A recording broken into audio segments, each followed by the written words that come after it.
सनातन धर्म में एकादशी व्रत का अत्यंत महत्वपूर्ण स्थान है। प्रत्येक माह में 2 एकादशी आती हैं, एक शुक्ल पक्ष में और दूसरी कृष्ण पक्ष में। इन सभी एकादशियों में कामदा एकादशी का विशेष महत्व माना जाता है।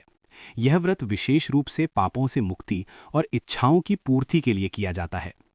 कामदा एकादशी चैत्र मास के शुक्ल पक्ष की एकादशी तिथि को मनाई जाती है। यह एकादशी विष्णु पुराण तथा अन्य पुराणों में अत्यंत पुण्यदायक बताई गई है। इस दिन भगवान विष्णु की पूजा विशेष रूप से की जाती है। कामदा एकादशी का अर्थ। कामदा शब्द का अर्थ है कामनाओं को पूर्ण करने वाली, अर्थात यह एकादशी भक्तों की सभी इच्छाओं को पूर्ण करने वाली मानी जाती है। जो व्यक्ति श्रद्धा और नियम के साथ इस व्रत को करता है, उसके जीवन के कष्ट दूर होते हैं और उसे मानसिक शांति प्राप्त होती है। कामदा एकादशी की पौराणिक कथा। प्राचीन समय की बात है, एक सुंदर और समृद्ध नगरी थी जिसका नाम था रत्नपुर। उस नगरी में राजा पुंडरीक राज्य करते थे। वहां गंधर्व, किन्नर और अप्सराएं निवास करते थे। उसी नगरी में एक गंधर्व रहता था जिसका नाम था ललित। उसकी पत्नी थी ललिता। दोनों एक दूसरे से बहुत प्रेम करते थे। शाप की घटना। एक दिन राजा पुंडरीक के दरबार में गंधर्व संगीत प्रस्तुत कर रहे थे। ललित भी वहां गा रहा था, लेकिन उसका मन अपनी पत्नी ललिता की याद में लगा हुआ था। उसकी आवाज में गलती हो गई। दरबार में उपस्थित एक नाग ने यह गलती देख ली और राजा से शिकायत कर दी। राजा पुंडरीक को यह अपमानजनक लगा। उन्होंने क्रोधित होकर ललित को शाप दे दिया कि वह एक भयानक राक्षस बन जाएगा। शाप के प्रभाव से ललित तुरंत ही एक विकराल राक्षस में बदल गया और जंगलों में भटकने लगा। ललिता की तपस्या। जब ललिता को यह समाचार मिला तो वह अत्यंत दुखी हो गई। उसने अपने पति को खोजने का निश्चय किया और जंगलों में भटकती हुई उसे ढूंढने लगी। बहुत खोजने के बाद उसे ललित मिला, जो अब राक्षस बन चुका था। उसे उस अवस्था में देखकर ललिता रोने लगी, लेकिन उसने हार नहीं मानी। उसने ठान लिया कि वह अपने पति को इस शाप से मुक्त कराएगी। ऋषि से मार्गदर्शन। एक दिन ललिता को महान ऋषि श्रृंगी ऋषि मिले। ललिता ने उनसे अपने दुख की पूरी कथा सुनाई और उनसे उपाय पूछा।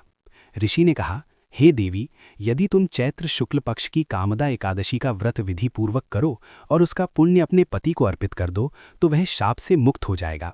व्रत का पालन। ललिता ने पूरी श्रद्धा और नियम के साथ कामदा एकादशी का व्रत किया। उसने पूरे दिन उपवास रखा, भगवान विष्णु की पूजा की और रात्रि में जागरण किया। अगले दिन द्वादशी को उसने व्रत का पारण किया और उसका पुण्य अपने पति को समर्पित कर दिया। शाप से मुक्ति। जैसे ही ललिता ने व्रत का पुण्य अपने पति को अर्पित किया, वैसे ही ललित का राक्षस रूप समाप्त हो गया और वह पुनः अपने दिव्य गंधर्व रूप में आ गया। दोनों पति पत्नी अत्यंत प्रसन्न हुए और भगवान विष्णु का धन्यवाद किया। कामदा एकादशी का महत्व। 1. पापों का नाश। यह व्रत जीवन के पापों को नष्ट करता है और आत्मा को शुद्ध करता है। 2. इच्छाओं की पूर्ति। कामदा एकादशी सभी मनोकामनाओं को पूर्ण करने वाली मानी जाती है। 3. मोक्ष की प्राप्ति। इस व्रत से व्यक्ति को अंततः मोक्ष की प्राप्ति होती है। 4. दाम्पत्य सुख। यह व्रत पति पत्नी के संबंधों को मजबूत बनाता है। व्रत की विधि। 1. प्रातःकाल स्नान। सुबह जल्दी उठकर स्नान करें और स्वच्छ वस्त्र धारण करें। 2. संकल्प लें। व्रत करने का संकल्प लें और भगवान विष्णु का ध्यान करें। 3. पूजा करें। भगवान विष्णु की मूर्ति या चित्र के सामने दीप, धूप, फूल और प्रसाद अर्पित करें। 4. उपवास रखें। पूरे दिन व्रत रखें। फलाहार या निर्जल व्रत भी किया जा सकता है। 5. कथा सुनें। कामदा एकादशी की कथा अवश्य सुनें। 6. जागरण करें। रात में भजन कीर्तन करें। 7.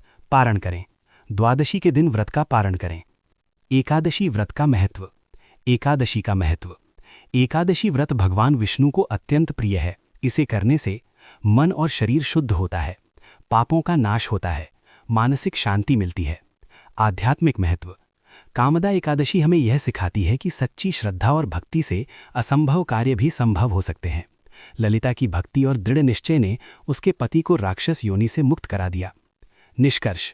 कामदा एकादशी केवल एक व्रत नहीं है, बल्कि यह श्रद्धा, प्रेम और विश्वास का प्रतीक है। यह हमें सिखाती है कि भक्ति और तपस्या के बल पर हम अपने जीवन की कठिनाइयों को दूर कर सकते हैं। जय श्री विष्णु।